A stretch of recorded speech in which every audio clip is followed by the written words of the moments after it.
बिस्मिल्लाहिर्रहमानिर्रहीम। सब देखने वाले एक मरतबा दरूद पाक पढ़ने अल्लाहुम्मा सल्ली अला सय्यिदिना मौलाना मुहम्मद व अला आलिहि व सहाबिहि बारिक वसल्लम वसल्लु अलैहि। अस्सलाम वालेकुम, एडवोकेट मोहम्मद आसिफ असलम और आप देख रहे हैं ला एजुकेशन एकेडमी चैनल। पाकिस्तान भर के तमाम लॉ गेट के, LLB के स्टूडेंट्स और वो यंग लॉयर जो ये चाहते हैं कि फ्री ऑफ कॉस्ट हमसे बिल्कुल मुफ्त तैयारी करें, वो हमारे चैनल ला एजुकेशन एकेडमी चैनल को सब्सक्राइब करें और बेल आइकान को ज़रूर प्रेस कर दें ताकि हर आने वाली वीडियो आपको बर वक्त दस्तयाब हो सके। अल्हम्दुलिल्लाह ताला आज हम स्टार्ट कर रहे हैं QSO दी कानून शहादत 1984 को। इससे रिलेटेड मैं आपको कुछ स्टार्ट में अहम बातें बता दूं जो लॉ गेट में पूछ सकता है। लॉ गेट के अंदर मैं अभी थोड़ी देर बाद आपको ये बताऊंगा कि इसके आपने कुछ ऐसे आर्टिकल हैं जिनका रेलिवेंट नंबर याद रखना है, क्योंकि वो आपसे रेलिवेंट नंबर उनका पूछता है। अगर सबका याद रख ले तो बहुत अच्छी बात है, वरना नहीं तो ये वाले तो जो हैं जिनका मैं बताऊंगा आपको, लिस्ट उनकी दूंगा, उसका आपने जरूर याद रखना है। अब स्टार्ट के कुछ अहम जो इसके जो क्वेश्चन है जो आपसे पूछ सकता है वो ये है। सबसे पहले आपसे पूछेगा कि इसका नाम क्या है। आप कहेंगे इसका नाम है दी कानून शहादत 1984, दी कानून शहादत 1984। आर्डर साथ नहीं लगाना, ठीक है। हम अक्सर कहते हैं ना दी कानून शहादत आर्डर, ये गलत है, ठीक है। तो असल नाम इसका क्या है, दी कानून शहादत 1984, ये ठीक है। दूसरा लॉ गेट में आपसे पूछेगा कि ये कब इन्फोर्स हुआ था। आप कहेंगे ये 28 अक्टूबर 1984 को जो है ये इन्फोर्स हुआ था। 28 अक्टूबर 1984 को ये इन्फोर्स हुआ। फिर आपसे लॉ गेट के अंदर पूछेगा कि इसके कितने चैप्टर हैं। आप कहेंगे इसके 13 चैप्टर हैं। आपसे पूछेगा इसमें कितने आर्टिकल हैं। आप कहेंगे 166, यानी 166 इसमें आर्टिकल हैं। आपसे पूछेगा लॉ गेट में इसके कितने हिस्से हैं। आप कहेंगे इसके दी कानून शहादत के 3 हिस्से हैं, पार्ट 1, पार्ट 2, पार्ट 3। आपसे पूछेगा पार्ट 1 में कितने चैप्टर हैं। आप कहेंगे पार्ट 1 में चैप्टर 1 से चैप्टर 6 है। पार्ट 2 के अंदर जो है वो चैप्टर 7 और 8 है, और पार्ट 3 में चैप्टर 9 से 13 है। कुल 13 चैप्टर हैं। अब मैं आपको वो रेलिवेंट जो है आर्टिकल आपको बता दूं कि जिन आर्टिकल का आपने नंबर याद रखना है। आर्टिकल 3 याद रखना है जो कंपिटेंसी ऑफ विटनेस से रिलेटेड है। फिर आपने याद रखना है आर्टिकल 4 से 14, 4 से 14 आर्टिकल ये प्रिविलेज कम्युनिकेशन के मुतालिक बताएगा। आर्टिकल 15 जो है ये इनक्रिमिनेटिंग क्वेश्चन के बारे में बताएगा। आर्टिकल 16 का नंबर याद रखना है अकॉम्प्लिस के मुतालिक। आर्टिकल 17 नंबर ऑफ विटनेसेस के मुतालिक है, ये आपने याद रखना है।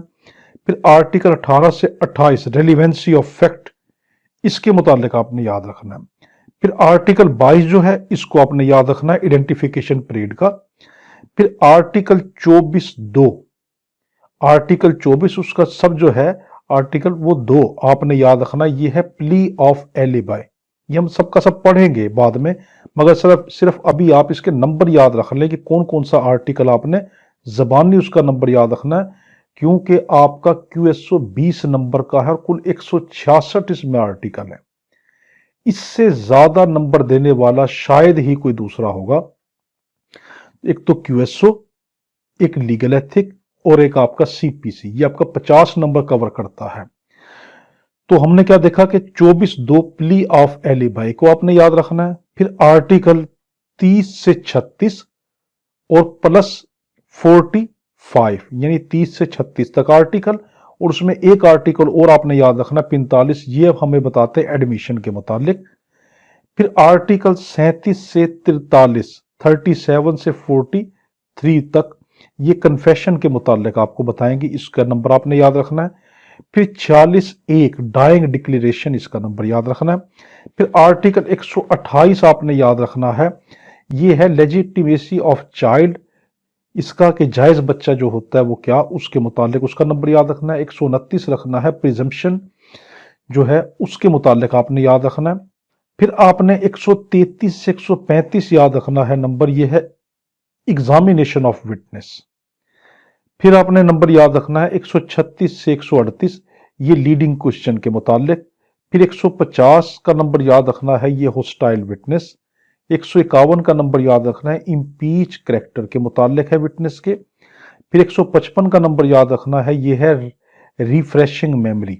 161 power of court, 163 oath decision, 164 modern devices और 166 ये है रिपील्ड करता है किसको, हमारा जो एविडेंस एक्ट था उसको जो है 1872 को, उसको जो है ये रिपील्ड कर देता है 166। तो अपने ये इसके रेलिवेंट नंबर याद रखने हैं। अब हम शुरू करते हैं अपना कानून शहादत को। इसको हम शुरू करते हैं। इसके अंदर अब लॉ गेट में आपसे बड़े कीमती क्वेश्चन इसमें पूछेगा। पहला कि इसके शुरू में लिखा है whereas it is expedient to revise amend and consolidate the law of evidence.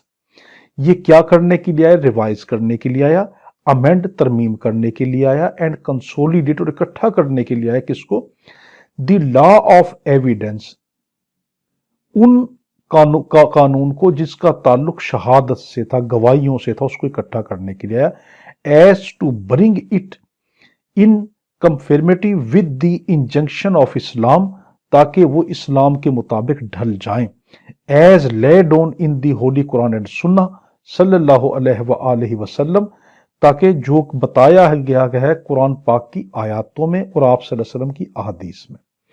आपसे लॉ गेट में पूछेगा जब हमारे पास 1872 का एविडेंस एक्ट था, ठीक है, तो लॉ ऑफ एविडेंस जो हमारे पास 1872 का था, उसके बाद इसकी क्या जरूरत है, ये क्यों आया, तो आप कहेंगे ये 3 काम करने के लिए आया। सबसे पहले क्या करने के लिए आया कि ये रिवाइज करने के लिए आया उनको, एविडेंस, लॉ ऑफ एविडेंस को, फिर अमेंड करने के लिए, कुछ तरमीम करने के लिए आया, फिर कंसोलिडेट, उनको इकट्ठा करने के, 3 काम करने के लिए जो हमारा कानून शहादत आता है। अब है हम इसका पार्ट 1 पढ़ते हैं, रेलिवेंसी ऑफ फैक्ट। पार्ट 1 का नाम क्या है, रेलिवेंसी ऑफ फैक्ट। कौन कौन से फैक्ट जो है वो रेलिवेंट है, अभी हम इसको देखते हैं। पहले मैम इसको जब रेलिवेंट फैक्ट आएगा उसमें आपको बताता हूं किसको कहते हैं। पहला है इसका article 1, short title, extent and commencement. Short title यानी इस किताब का नाम, छोटा सा नाम क्या है, अनुमान क्या है, एक्सटेंट इसकी हद कहां तक है, एंड कमेंसमेंट और ये कब शुरू होता है। दिस ऑर्डर में बी कॉल्ड, इस ऑर्डर को कहेंगे दी कानून शहादत 1984, कानून शहादत 1984। मैं बार बार आपकी तवज्जो इस पे दिला रहा हूं कि अगर लफ्ज लिखा होगा ना दी कानून शहादत ऑर्डर, ये गलत हो जाए, क्योंकि हमारे उर्फ आम में हम अक्सर कहते हैं कानून शहादत ऑर्डर, तो लॉ गेट में ये चीज दे देगा, ऑर्डर का लफ्ज लिखेगा वो गलत है, सिर्फ नाम है दी कानून शहादत 1984। अब हम देख रहे हैं हमारे पास इसका आर्टिकल 1 का sub article 2, it extend to whole of Pakistan, ये पूरे पाकिस्तान के ऊपर अप्लाई होगा। ये it extend to whole of Pakistan, इसकी हद पूरे पाकिस्तान तक है। एंड अप्लाइज टू ऑल, और ये अप्लाई होगा ऑल जुडिशियल प्रोसीडिंग, तमाम के तमाम जो जुडिशरी की जो कार्रवाइयां हैं इन अदालतों में, आर बिफोर एनी कोर्ट, या किसी कोर्ट के सामने, इंक्लूडिंग द कोर्ट मार्शल, जिसमें कोर्ट मार्शल भी शामिल है, ये ट्रिब्यूनल या कोई ट्रिब्यूनल भी शामिल है, यानी छोटी छोटी जो कोर्ट बनाई होती हैं एक्स्ट्रा कोर्ट्स, उसमें भी शामिल होगा। अदर अथॉरिटीज, या कोई दूसरी अथॉरिटी हो एक्सरसाइजिंग, जो इस्तेमाल करती हो जुडिशियल और कोजाई जुडिशियल, या तो अदालती या नीम अदालती पावर, ताकतों को, आर जुरिस्डिक्शन, या उसकी हदों को, बट डज नॉट अप्लाई, मगर ये अप्लाई नहीं होता टू प्रोसीडिंग, किनके सामने, बिफोर एन आर्बिट्रेशन, यानी कानून सालसत में, कानून सालिस जो होता है उसमें आर्बिट्रेशन में ये इस्तेमाल नहीं होता।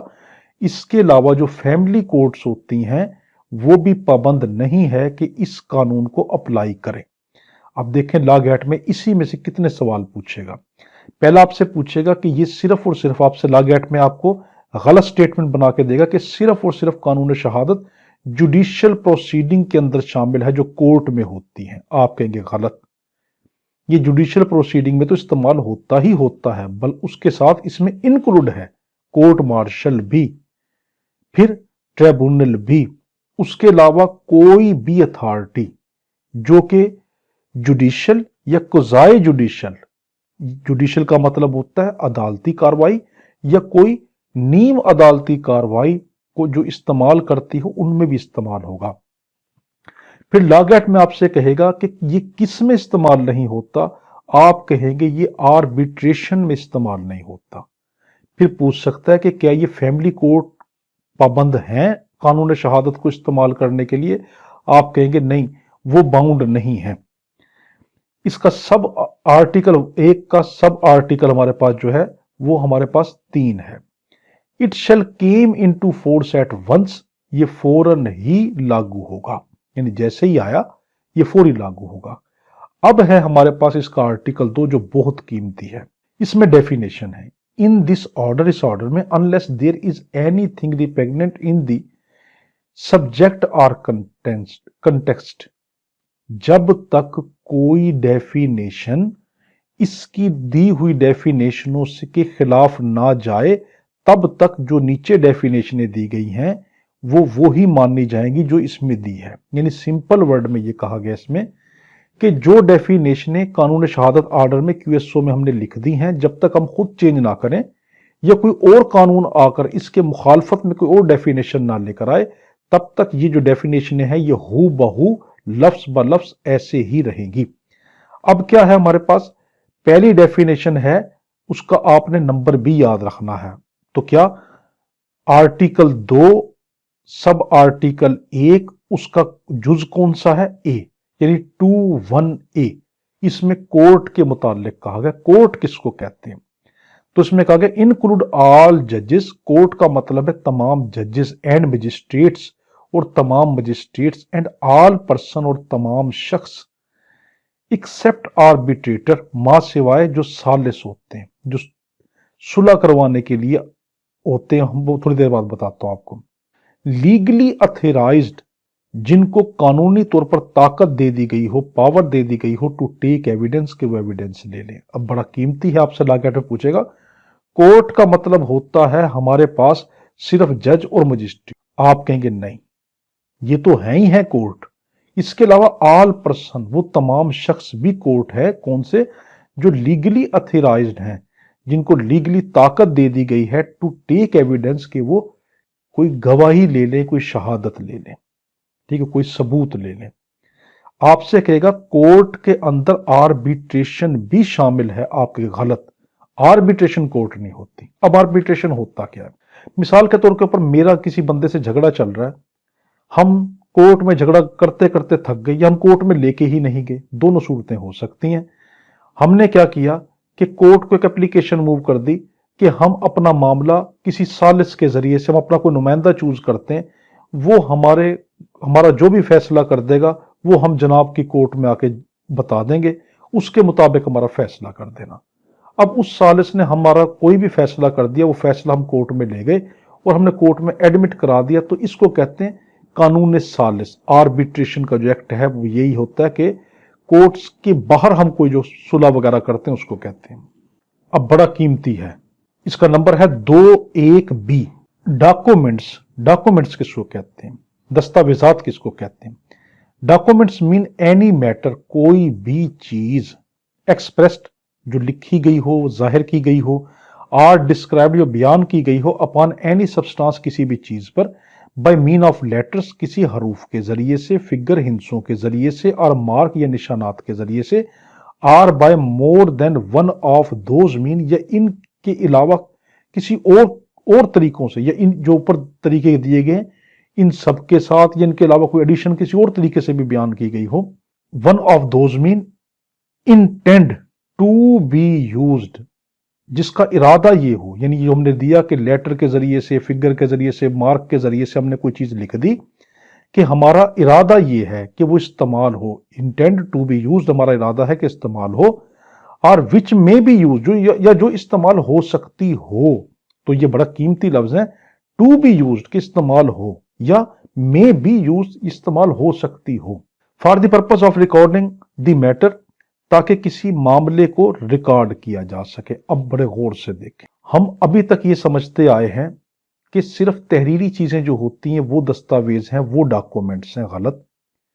मैंने पत्थरों के साथ कोई खास ज़रब का निशान, पत्थर इस तरतीब से रखे कि ज़रब का निशान बन गया, या खास तरतीब के अंदर मैंने कोई कुछ हिंसे लिख दिए, कोई नक्शा बना दिया, कोई तस्वीर हो, कोई मैप हो, कोई सैंबल हो, ये सब का सब डॉक्यूमेंट है। मिसाल के तौर पर डॉक्यूमेंट है, फॉर एग्जांपल गुलाब का फूल है, आपको किसी ने मैसेज किया और आपने उसके रिएक्शन के तौर पर, रिएक्ट के तौर पर उसको गुलाब का फूल भेज दिया, तो आपका ये जो गुलाब का फूल भेज देना, ये अलामत किस चीज की है कि आपने उससे अपनी एक फीलिंग्स शेयर की है। ठीक, इसी तरीके से हम कोई पिक्चर होती है, ये भी डॉक्यूमेंट्स है। हत्ता के खास तरीके से कोई निशान लगा देना, मिसाल के तौर के ऊपर मैं खास पत्थरों से निशान लगा के चला गया, मैंने पत्थर इस तरतीब से रखे कि ज़रब का निशान बन गया, वो ज़रब का निशान भी एक दस्तावेज है। फॉर एग्जाम्पल हो सकता है मैंने इसलिए रखा हो कि जब भी मैंने अपने पार्टनर से कहूं कि जब भी मैं ज़रब का ये निशान इस जगह पे बनाऊं, इस सिमत के अंदर, तो तुमने फला घर में जाके चोरी कर लेनी है। तो देखो ये किस्म का साइन हो गया, तो इसलिए ये डॉक्यूमेंट्स हैं। तो आगे इसकी इलिस्ट्रेशन में कहा गया ए राइटिंग इज ए डॉक्यूमेंट। एक राइटिंग एक डॉक्यूमेंट है। वर्ड प्रिंटेड, जो लफ्ज प्रिंट किए गए हो, लिथोग्राफ्ट में हो और फोटोग्राफ्ट में हो, और डॉक्यूमेंट, ये डॉक्यूमेंट है।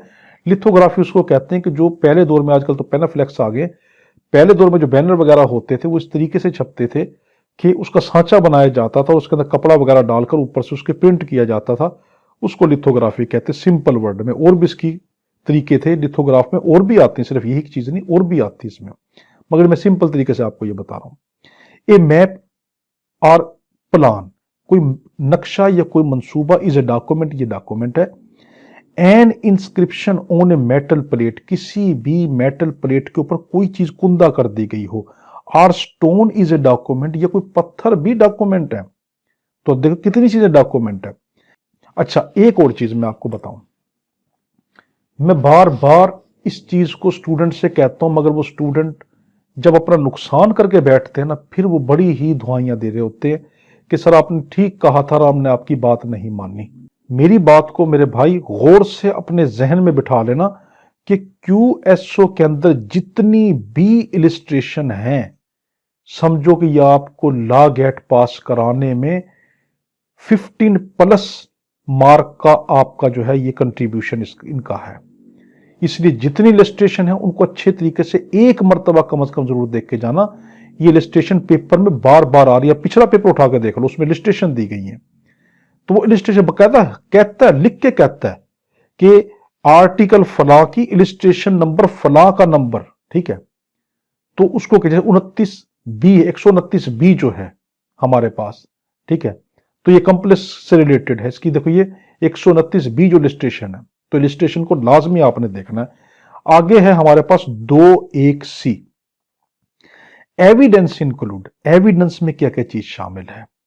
अब इसके अंदर 1C, फिर उसका I, उसमें क्या कहा गया, ऑल स्टेटमेंट्स, तमाम बयानात, विच द कोर्ट परमिट, जो कोर्ट इजाजत देती है, are required to be made, या चाहती है कि उसके सामने दिए जाएं, बिफोर इट, इसके सामने, बाय विटनेसेस, गवाहों के जरिए से, in relation to matter of fact, जिनका ताल्लुक मैटर ऑफ फैक्ट से हो। मैं भी बताता हूं मैटर ऑफ फैक्ट किसको कहते हैं।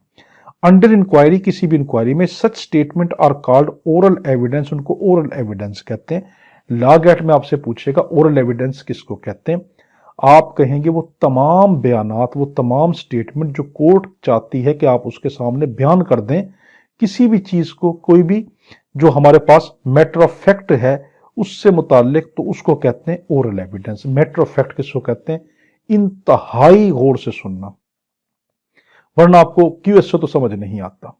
कम से कम इसका 30% हिस्सा तो आपको समझ ही नहीं आएगा। जगह ये दो मेरी भी बातें अगर आपने नहीं समझी, एक होता है मैटर ऑफ फैक्ट, एक होता है रेलिवेंट मैटर, ठीक है।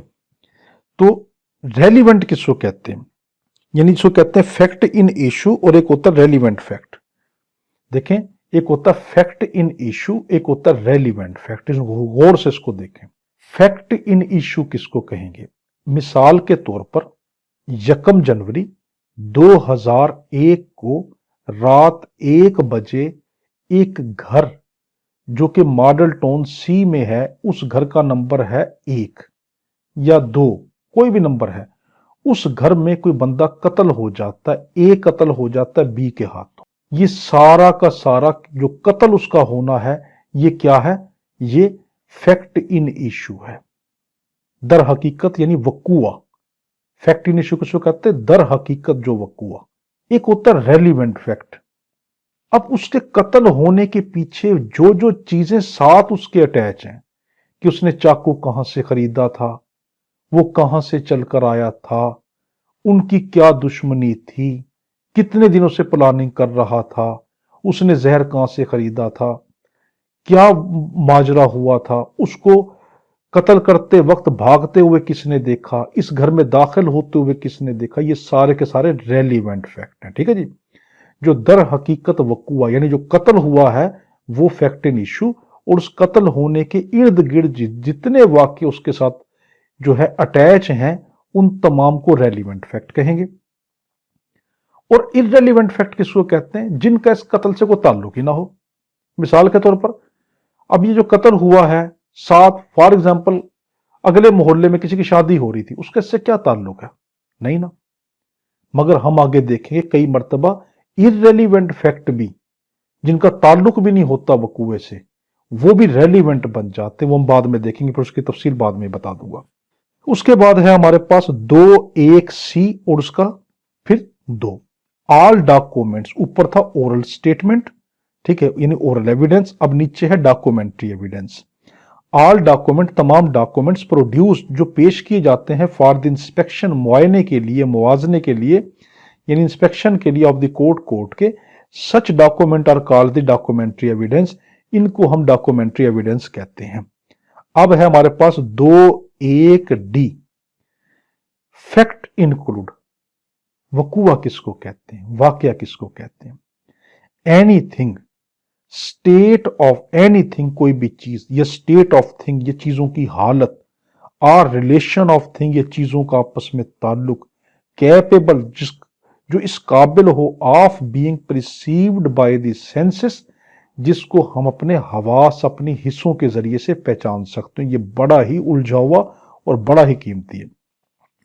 वकुआ किसको कहेंगे? आपसे लागत में कहेगा सिर्फ कोई चीज वकुआ होती, एनीथिंग इज कॉल्ड फैक्ट, या anything include in a fact, आप कहेंगे नहीं। एनीथिंग, स्टेट ऑफ थिंग, चीजों की हालत भी वकुआ हो सकती है। मिसाल के तौर पर एक बंदा अपने होशो हवास में नहीं है, तो ये एक वकुआ हो गया, उसके साथ ऐसा क्या गुजरा। ठीक है। ये रिलेशन ऑफ थिंग, चीजों का आपस में ताल्लुक वकुआ हो सकता है। मिसाल के तौर के ऊपर कि मैंने यहां से किसी को ये कहा जब भी मैं तुम्हें मिस कॉल दूं तो तुमने फौरी ही इसको फायर कर देना। तो देखो मेरा रिलेशन बन गया मोबाइल का उससे, कि जैसे ही मैंने उसको मिस कॉल दी, वो मिस कॉल क्या बन गई? एक सिग्नल बन गया कि उसने उस बंदे को मार दिया। तो उसको क्या कहते हैं? कि रिलेशन ऑफ थिंग, जिसको कैपेबल, जो इस काबिल हो, being perceived by the senses, जिसको हमारी हिस्से पहचान सकती हो। आगे आपसे कहेगा एक और चीज भी फैक्ट होती है, वो क्या है? एनी मेंटल कंडीशन, कोई भी ज़हनी हालत, of which any person is conscious, जिस हालत से एक इंसान वाकिफ भी हो। तो लागैट में आपसे पूछेगा क्या कोई मेंटल कंडीशन जिससे एक शख्स कॉन्शियस हो, यानी उससे बाखबर हो, क्या वो भी फैक्ट होती है? आप कहेंगे हाँ, वो भी फैक्ट होती है। अब नीचे इलस्ट्रेशन जो दी गई हैं, इसको आप खुद पढ़ लेना, क्योंकि हमारे पास अब इतना वक्त नहीं कि आपको इसकी इलस्ट्रेशन भी लेके जाए, क्योंकि बहुत लंबी लंबी इलस्ट्रेशन है, वो आप खुद पढ़ लेंगे। उसके बाद है हमारे पास, अब हमारे पास शुरू हो गई कि 2(2), पहले हमारे पास चल रही थी 2(1)(a), 2(1)(b), 2(1)(c), अब हमारे पास आ गया 2(2). One fact is said to be relevant to another fact, यानी रेलिवेंट फैक्ट किसको कहेंगे? जब एक वाक्या किसी दूसरे वाक्य से जुड़ा हो, इसको हम रेलिवेंट फैक्ट कहते हैं। One fact is said to be relevant, एक फैक्ट हम उसका रेलिवेंट कहेंगे, उससे जुड़ा हुआ कहेंगे, टू अनदर, दूसरे से, when, the one is connected with the other, जब एक चीज एक वकुआ दूसरे से जुड़ गया हो in any of the way, किसी भी जरिए से किसी भी तरीके से, refer to in the provision, जो हमने इसमें इस प्रोविजन में यानी इस कानून में बताया है, ऑफ दिस ऑर्डर, इस ऑर्डर यानी इस किताब के अंदर, relating to the relevancy of fact, जिसका ताल्लुक वकुए से हो। यानी जो ये कानून शहादत ऑर्डर जो कहता है कि क्या चीज दूसरी से रेलिवेंट होगी वो रेलिवेंट ही कहलाएगी, इसके अलावा कुछ होगी वो रेलिवेंट नहीं होगी, जब तक कि कोई कानून उसको रेलिवेंट ना कह दे। तो आपसे लॉ गेट में पूछेगा जो इसके अंदर कानून शहादत ऑर्डर में जो चीजें दी गई हैं सिर्फ वही रेलिवेंट होती हैं, या कोई कानून भी कोई दूसरा कानून उसको रेलिवेंट करार दे दे तो क्या वो रेलिवेंट होंगी? आप कहेंगे हाँ, जो कानून शहादत रेलिवेंट कहता है वो तो रेलिवेंट है, इसके अलावा कोई और नाफिजुल वक्त कानून किसी को रेलिवेंट कह दे तो वो भी रेलिवेंट होती हैं। 3 है हमारे पास द एक्सप्रेशन, जो इजहार है किस चीज का, फैक्ट इन इशू, के फैक्ट इन इशू किसको कहते हैं, जो मैं बताकर बैठा हूं जो असल वकुआ fact in issue, include any fact, fact in issue के अंदर शामिल है एनी फैक्ट, कोई वकुआ, फ्रॉम विच, जिससे, एदर बाय इट सेल्फ, या तो खुद ब खुद, और in connection with other fact, या उसका ताल्लुक किसी दूसरे फैक्ट के साथ हो, किसी दूसरे वकुए से हो, दी एग्जिस्टेंस, कि कोई वजूद रखता हो, नॉन एग्जिस्टेंस, ना वजूद रखता हो, नेचर, कोई नेचर हो, कोई उसकी ऐसी फितरत हो, और एक्सटेंट ऑफ एनी राइट, या ये क्या किसी हकूक के मुतालिक बताता हो, लाइबिलिटी, कोई जिम्मेदारी बताता हो, और डिसेबिलिटी, कि कोई किसी शख्स की नाकाबिलियत बताता हो, एजर्टेड, जो हम उस पर जोर दे रहे हों, उसको बता रहे हों, आर डिनाइड, या उससे इनकार कर रहे हों, इन एनी सूट, किसी मुकदमे में, और प्रोसीडिंग में, नेसेसरली फॉलोस, जिनको हमने जरूरी तौर पर फॉलो करना। तो आपसे दाग एट में पूछेगा कि फैक्ट इन इशू के अंदर सिर्फ हकीकत में जो वकुआ होता है वो ही सिर्फ फैक्ट इन इशू होता है, जिस तरह मैंने कहा कत्ल जो हुआ वो तो है ही है फैक्ट इन इशू, उसके अलावा उसमें क्या चीजें शामिल हैं, उसमें किसी शख्स का कोई वजूद होना यानी एग्जिस्टेंस होना, फिर नॉन एग्जिस्टेंस, कोई ना वजूद होना भी फैक्ट होता है। मिसाल के तौर के ऊपर मुझ पे इल्जाम है कि मैंने पेशावर के अंदर 1 जनवरी 2001 को रात 1 बजे एक बंदे को कत्ल किया, मेरा वजूद वो बताते हैं वहां पे। अब नॉन एग्जिस्टेंस, मैं ये कहता हूं कि मैं तो उसी डेट उसी रात को कराची के अंदर किसी फंक्शन में था, मेरी मूवी देखो, मुझसे इतने बंदे मिल रहे हैं, तो देखो मेरा वजूद ना होना, नॉन एग्जिस्टेंस, ये भी एक फैक्ट बन गया। तो ये अब इसकी एक्सप्लेनेशन है, when ever under the provision of the law, जब इस लॉ की प्रोविजंस में, for the time being in force, जो नाफुजुल वक्त कानून हो, रिलेटिंग टू सिविल प्रोसीजर, जिसका ताल्लुक सिविल प्रोसीजर से हो, एनी कोर्ट रिकॉर्ड, कोई भी कोर्ट रिकॉर्ड करती है, an issue of fact, fact का issue, the fact to be asserted or denied, जिस फैक्ट के ऊपर हम जोर दे रहे हो यानी मनवा रहे हो, आर डिनाइड, ये एजर्ट का मतलब होता है कबूल कर लेना, किसी को मनवाना, जोर देना, हम कोई चीज चाहना, ये सारे एजर्टेड में होता है। डिनाइड इनकार में, in the answer to such issue, in fact in issue, ये होता है यानी हम कोई भी सिविल प्रोसीडिंग के अंदर कोई चीज बंदा मान लेता है या कोई इनकार कर देता है, इस तरह की चीजें सारी की सारी फैक्ट इन इशू के अंदर होती हैं, जो किसी भी टाइम बीइंग इन फोर्स में हो।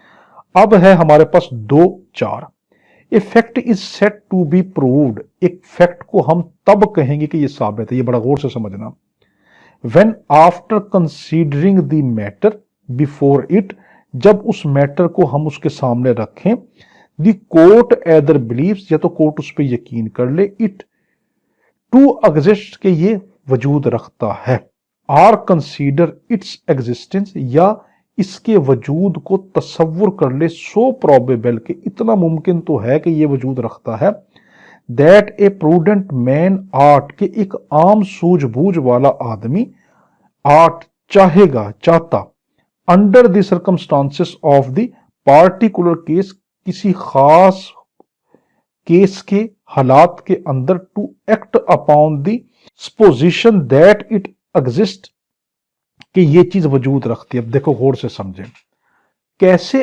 अदालत कहेगी कि एक चीज प्रूफ है, या तो वो चीज अपना वजूद रखती हो या इतनी शहादत मिल जाए कि नहीं यार ये वाकया तो हुआ है, तो हम इसको कहेंगे ये प्रूव्ड है। ठीक है, कि a fact is said to be proved, एक वाकया कब प्रूफ होगा, जब या तो उसका वजूद खुद साबित हो जाए, ये इतनी शहादत हो जाए कि कोर्ट के जहन में बात बैठ जाए कि नहीं नहीं इतनी शहादतें हैं इस मामले के बारे में कि एक आम इंसान के सामने से, ठीक है, कि एक आम प्रूडेंट जो मैन होगा, आम सूझबूझ वाला जो आदमी होगा, अगर उसके सामने ये चीज रखी जाए तो वो भी कहेगा कि नहीं ये मकूल वजह है कि इसको हम प्रूफ समझ लें।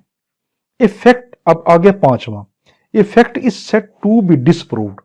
अब कौन सा फैक्ट ऐसा होगा जिसको हम प्रूफ नहीं मानेंगे?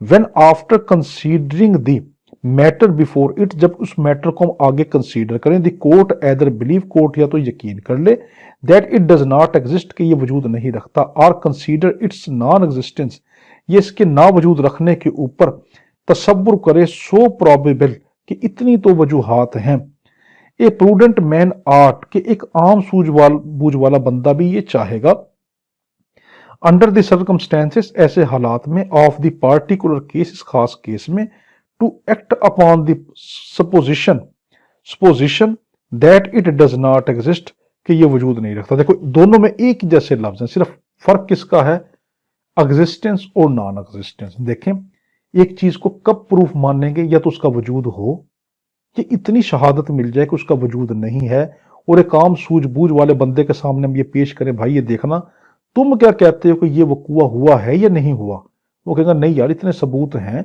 वकूआ हुआ होगा, एग्जिस्टेंस करता है। और नॉन एग्जिस्टेंस में क्या आएगा, नॉन प्रूव्ड में, कि या तो उसका वकूआ हुआ ही ना हो, या एक इतनी शहादतें हो उस वकूए के मुतालिक, उस मामले के मुतालिक, उस मैटर के मुतालिक, कि एक आम सूझबूझ वाले बंदे से हम कहें देखो यार तुम बताओ क्या तुम्हें लगता है कि ये मामला हुआ होगा, वो कहेगा भाई इतनी शहादतें इसके खिलाफ हैं कि ये नहीं हुआ होगा। जैसे चांद को देख लो 100 बंदे कह दें कि मैंने चांद को देखा, और 1 लाख बंदे कह दें हमने नहीं देखा, तो देखो ये आगे ना समझ। आगे है छठा, a fact is said not to be proved, एक फैक्ट को कहा जाएगा, ठीक है, कहा जाएगा ऊपर तक कि वो फैक्ट प्रूव्ड है या नॉट प्रूव्ड, यहां पे कहा जाएगा नॉट टू बी प्रूव्ड, कि ये प्रूव नहीं है, when it neither proved not disproved, जब वो उसको ना तो साबित कर सके ना उसको गैर साबित कर सके। देखो लॉ गेट में बड़ा कीमती, आपसे कहेगा कि क्या एक ऐसा वाक्य जिसको हम ना तो साबित कर सके ना गैर साबित कर सके, अब उसको क्या मानेंगे? आप कहेंगे हम उसको डिसप्रूफ मानेंगे, उसको साबित नहीं मानेंगे। बड़ी कीमती, एक ऐसा वाक्य है जिसको हम ना तो साबित कर सक रहे हैं ना हम उसको झुटला सक रहे हैं ना डिसप्रूव कर सक रहे, तो उसको क्या मानेंगे? आप उसको कहेंगे कि ये प्रूव्ड नहीं हुआ। सातवां, when it is provided by this order, जब ये किताब, ऑर्डर का मतलब है ये किताब, दैट द कोर्ट में प्रज्यूम, कोर्ट में का लफ्ज है, कोर्ट अगर चाहे तो प्रज्यूम ए फैक्ट, तसव्वुर कर सकती एक फैक्ट को, इट मे एदर रिगार्ड, कि हो सकता है कि ये हो सच फैक्ट एज प्रूव्ड, कि ये फैक्ट प्रूव्ड हो गया हो, unless and until it is disproved, जब तक हम उसको डिसप्रूव ना कर सकें, और मे call for proof of it, या इसके सबूत के लिए, हम इसको प्रूफ के लिए ना कहें। गौर से देखें क्या है, एक फैक्ट को हम जब तक क्या मानेंगे कि ये सही है, ये प्रूफ है, जब तक उसके खिलाफ कोई अनप्रूफ की शहादत ना मिल जाए। मिसाल के तौर पर मोबाइल का जिक्र कुरान पाक में कहीं पे नहीं हुआ, किसी हदीस में नहीं हुआ, अब क्या इसका इस्तेमाल जायज है या नहीं? तो जब तक कोई ठोस शहादत नहीं आ जाएगी ये बिल्कुल जायज है। ब्रॉयलर मुर्गी क्योंकि वो एक क्लोनिंग के जरिए पैदा होती है, कैसी टेक्निक, क्लोनिंग किसी टेक्निक से पैदा होती है, उसको पार्थेनोजेनेसिस कहते हैं, तो उसके जरिए जो पैदा हुई है तो बगैर बाप की कंट्रीब्यूशन से हो रही है, तो क्या ये जायज है ना जायज? तो देखा गया उलमा ने कि क्या इस तरह की कोई और चीज है जो हम खाते, तो पता चला केला, सेब, अनानास ये भी इसी तरीके से पैदा होते हैं कुदरती तौर पे, तो खा लें इसको भी। तो यानी सिंपल वर्ड में एक चीज के खिलाफ जब तक खुलकर इनकार के सबूत नहीं आएंगे हम उस चीज को मानेंगे नहीं भाई ये ठीक है। अब इंसान, तमाम चीजें तो कानून में नहीं लिखी होती कि हम कहें ये भी कानून ने मना किया, ये भी, जिससे कानून मना कर देगा तो बस वही मना है, जिससे मना नहीं करेगा और वो कोई गैर इखलाकी चीज भी नहीं होगी, किसी को नुकसान नहीं देगी, वो प्रूव्ड होती है। 8वां, whenever it is directed by this order, जब ये ऑर्डर डायरेक्ट करे, आपको हुक्म दे, दैट द कोर्ट शैल, अब नीचे शैल का लफ्ज है, बड़ा कीमती, 8 7 में है मे का लफ्ज कोर्ट के साथ और 8 में शैल का लफ्ज। प्रिज्यूम इफेक्ट, एक फैक्ट को हम प्रिज्यूम जरूर करेंगे, उसमें है कर सकेंगे, यहां पे जरूर करेंगे। It shall regard such fact as proved, हम जरूर कहेंगे ये फैक्ट तो भाई साबित है, unless and until it is proved, जब तक कि वो उसको गैर साबित ना कर सके। 9वां, one fact is declared by this order, जब इस किताब ऑर्डर, इस किताब ने एक फैक्ट को डिक्लेयर कर दिया, वजाहत से कह दिया, to be conclusive proof of another, ये बड़ा कीमती, इसको गौर से देख रहा कि ये दूसरे का पक्का सबूत है। द कोर्ट शैल, कोर्ट जरूर शैल के लफ्ज के साथ है, मे का आएगा तो गलत है। On proof of one fact, एक फैक्ट के प्रूफ हो जाने पर, डिगार्ड द अदर, दूसरे को तसव्वुर कर लेगी एज प्रूफ के वो भी सच्चा है, and shall not allow evidence, और जरूर इजाजत नहीं देगी सबूत की, टू बी गिवन के दिए जाए, for the purpose of disproving it, इसको डिसप्रूव करने के लिए। मिसाल के तौर के ऊपर एक लड़की चीख चीख के कह रही है कि मैंने आसिफ से निकाह किया, ये औलाद आसिफ की है, और आसिफ ने मुझे ये निकाह जो नामा है इसके ऊपर इतना हक महर लिख के दिया। अब मैं ये कहूं कि जज साहब मेरा तो इससे निकाह हुआ ही नहीं, ये झूठ बोलती है, फला करती है, फला करती है, और ये साबित हो जाए कि नहीं मेरा निकाह सच है, तो अब देखें एक निकाह साबित हो जाने से अब केस आगे मूव कर जाएगा। और बिल्कुल उसका मुखालिफ, अगर मेरा निकाह ही झूठा साबित हो जाए तो वो औरत कहे ये बच्चे इसके हैं, तो बच्चे भी गए। जब मेरा निकाह ही नहीं भाई, तो वो बच्चे मेरे कहां से लीगल हो गए? फिर जब बच्चे मेरे नहीं तो मैंने फिर हक महर कहां से लिख दिया? जब मेरा निकाह फॉर्म ही नहीं है तो मैंने हक महर कहां से लिख दिया? तो एक चीज के प्रूव हो जाने से दूसरी चीज प्रूफ हो जाए, या एक चीज के डिसप्रूव हो जाने से दूसरी चीज डिसप्रूव हो जाए, इसमें यह बताया गया। अब है हमारा इसमें चैप्टर 2 ऑफ विटनेसेस, विटनेस किसको कहेंगे, इसका है आर्टिकल 3, हु मे टेस्टिफाई, कौन गवाही दे सकता है, ऑल पर्सन, तमाम शख्स, शैल बी कंपिटेंट, शैल का लफ्ज है, लागैट में कहेगा मे बी कंपिटेंट गलत, शैल बी कंपिटेंट, जरूर वो कंपिटेंट हैं, टू टेस्टिफाई कि वो गवाहियां दे, अनलेस द कोर्ट कंसीडर, जब तक के कोर्ट तसव्वुर ना करे, दैट दे आर प्रिवेंटेड, कि उनको रोका गया है, फ्रॉम अंडरस्टैंडिंग, यानी वो प्रिवेंटिंग, यानी वो उसको रोक दिया गया किस चीज ने, उसकी समझने, मैं बताता हूं भी, फ्रॉम अंडरस्टैंडिंग द क्वेश्चन, कि वो शख्स सवाल ही नहीं समझ रहा, जब उसकी समझ रोक रही है एक चीज को तो वो कंपिटेंट नहीं होगा। पुट टू देम, कि हम उसको कोई सवाल कर रहे हैं उसको समझ ही ना आ रहा हो, तो वो शख्स कंपिटेंट नहीं होगा। Or from giving rational answer, या वो कोई माकूल जवाब देता है, टू दोज क्वेश्चन, उन सवालों का, बाय टेंडर एज, माकूल जवाब किसका नहीं दे पा रहा, किसकी वजह से, कम उम्री की वजह से, एक्सट्रीम ओल्ड एज, बहुत बूढ़ा है, डिजीज, या तो बीमार है, वेदर ऑफ बॉडी, जिस्म के जरिए से, और माइंड या जहनी तौर पर, और एनी अदर काज, या कोई दूसरी वजह ऑफ द सेम काइंड, इसी तरीके से। देखिए लागैट में आपसे पूछेगा कि सिर्फ खास लोग ही, certain persons are allowed to testify, आप कहेंगे गलत, all persons are allowed to testify, तमाम के तमाम शख्स को इजाजत है कि वो गवाही दे सकते, मां सिवाय कब, कि जब उनके हमको रैशनल, उनसे कुछ सवाल पुट करें और उसका रैशनल आंसर ना दे, माकूल जवाब ना दे। मैं एक बंदे से पूछूं भाई तुम ये बताओ तुमने ये कत्ल होते हुए देखा था, और वो ये कि हाँ जी मैंने आइसक्रीम खा ली है, और मैं कहूं भाई ये बंदा तुमने देखा कि ये कत्ल यहां पे हुआ है, वो अगर ठीक है जी मैंने चावल चने खा लिए, तो देखो ये तो रैशनल आंसर ना हुआ ना। तो इस तरह का बंदा कि जो उसका माकूल जवाब नहीं दे रहा, तो उसकी गवाही नहीं ली जाएगी।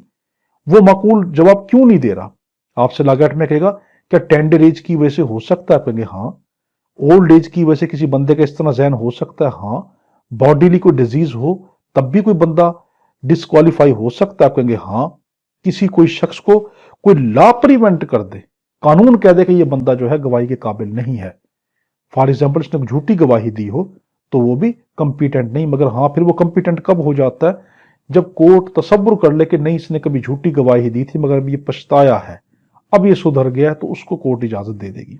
आर्टिकल 3 की सब प्रोविजन 1 है, बड़े गौर से इसको देखना। प्रोवाइडेड दैट, ये बात बताएगी a person shall not be competent, एक शख्स कम्पिटेंट नहीं होगा टू टेस्टिफाई कि हम उससे गवाही लें, if he has been convicted, अगर उसको सजा दी गई थी, बाय ए कोर्ट, किसी कोर्ट के जरिए से, फॉर परजरी, उसकी जेल साजी की बुनियाद पे, झूठी गवाहियों की बुनियाद पे, आर गिविंग फॉल्स एविडेंस, उसने कोई झूठे सबूत दिए थे। तो आपसे लागत में पूछेगा कि एक शख्स जिसने कोई कन्विक्टेड हो झूठी गवाहियों में, झूठे सबूत देने में, क्या वो कंपिटेंट है गवाही देने के लिए? आप कहेंगे नहीं। फिर लागत में पूछेगा वो कब गवाही देने के काबिल होगा? अगली प्रोविजन बताती है कि अगर वो रिपेंट हो चुका हो, उसने पछताया हो, और अमेंड हिज वे, ठीक है, repented and amend his way, ये दो लफ्ज याद रखना, तब वो गवाही के काबिल हो जाएगा, चाहे उसने कभी पहले झूठी गवाही दी भी क्यों ना हो। प्रोविजन 2, प्रोवाइडेड फर्दर, मजीद कहा गया that the provision of the first proviso, कि जो पहली प्रोविजन दी गई है उसके अंदर शेल नॉट अप्लाई, जो पहली प्रोविजन है वो अप्लाई नहीं होगी टू ए पर्सन, एक शख्स पर, अबाउट हुम, जिसके मुतालिक the court is satisfied, court satisfy हो जाए दैट ही हैज रिपेंटेड, कि वो पछताया था, देर आफ्टर, इस तरह की जुर्म करने के बाद, एंड मेंडेड हिज वे, और उसने अपना रास्ता तब्दील कर लिया, सुधर गया वो। प्रोविजन 3, प्रोवाइडेड फर्दर, मजीद कहा गया that the court shell determine the competence of a witness, court की जिम्मेदारी है विटनेस की कंपिटेंसी के लिए। लॉ एक्ट में आपसे पूछेगा कौन सी ऐसी अथॉरिटी है जो ये फैसला करेगी कि जो विटनेस है वो कंपिटेंट है या नहीं? आप कहेंगे only the court is competent to testify a person to give a testimony or not, कि कोर्ट जो है वो ही इतनी अथॉरिटी रखती है कि एक शख्स को टेस्टिफाई कर सके कि वो अपनी टेस्टिमनी देगा या नहीं देगा। कंपिटेंसी ऑफ ए विटनेस, एक विटनेस की, in accordance with the qualification prescribed, किसके मुतालिक? वो क्वालिफिकेशन जो तजवीज़ की गई है by the injunction of Islam, Islam ने, as laid on in the holy Quran and Sunnah सल्लल्लाहु अलैहि वसल्लम, जो कि कुरान पाक ने और आप सल्लल्लाहु अलैहि वसल्लम की सुन्नत ने बताया, फॉर ए विटनेस, किसी विटनेस के लिए, and where such witness is not further coming, और वो शख्स नहीं आता द कोर्ट में, मे टेक द एविडेंस के लिए, ऑफ ए विटनेस के, हु मे बी अवेलेबल, जो अवेलेबल ना हो। देखो बड़ा कीमती, लागत में आपसे पूछेगा कि कौन कंपिटेंट है गवाही देने के लिए, आप कहेंगे कोर्ट डिसाइड करेगी कि कौन कंपिटेंट है।